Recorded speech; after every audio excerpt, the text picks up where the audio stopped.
uma estatística um pouco triste, que diz respeito à questão da ansiedade na população brasileira, né?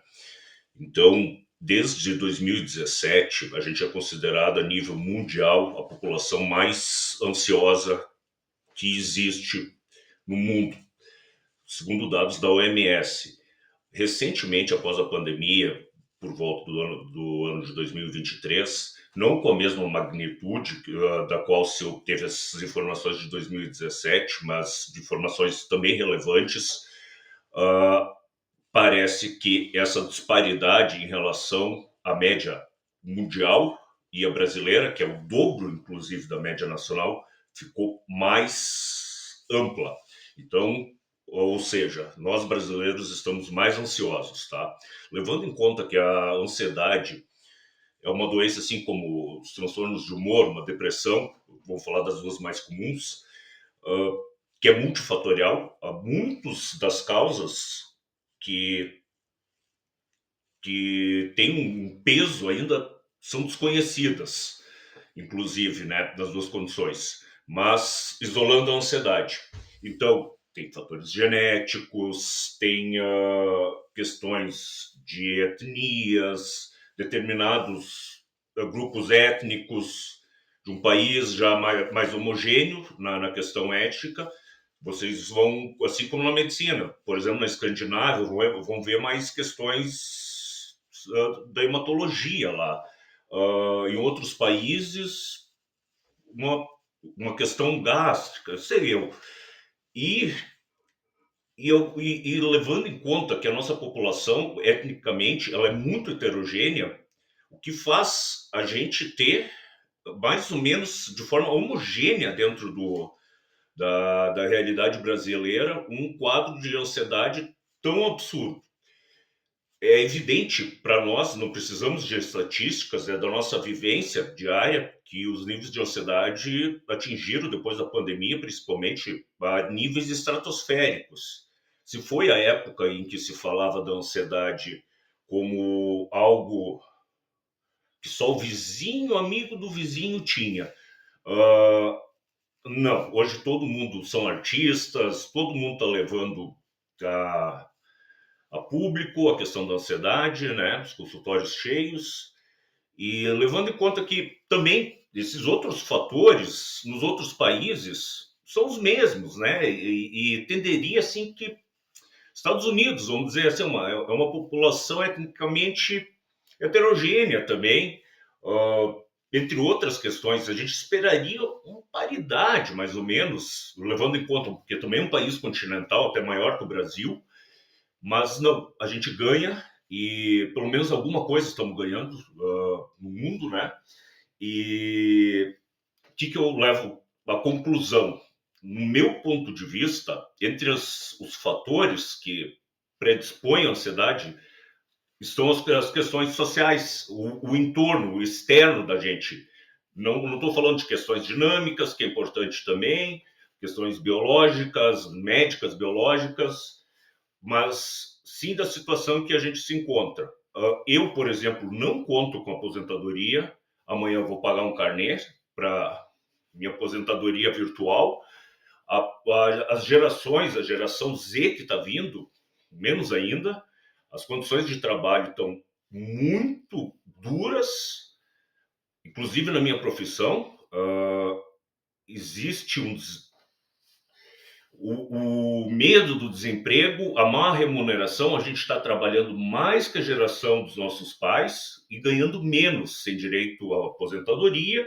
E se tu fores médico, tu nem vai saber as questões trabalhistas e tu vai ser simplesmente desconsiderado sobre essas questões. Então, isso é um gerador e, para mim, explica a questão dos níveis estratosféricos que a gente conseguiu atingir em termos de ansiedade no Brasil. Outro motivo, não consigo enxergar, enfim, não faz sentido, mas que outras populações de outros países, outras nações não tenham também. E o que é lamentável a gente pegar em termos do valor do nosso dinheiro, da nossa dignidade, ela está valendo menos. A incerteza política está difícil. E isso causa ansiedade, enfim, em níveis alarmantes. Então, a gente consegue resolver isso? A gente sozinho, eu, Gustavo, por exemplo, não. E o que a gente pode fazer? Se a gente não consegue, vamos fazer uma redução de danos a esse estressor. Enfim, já tem séculos, né? Acompanha nós, a gente já nasceu. Só não pensava que ia piorar tanto.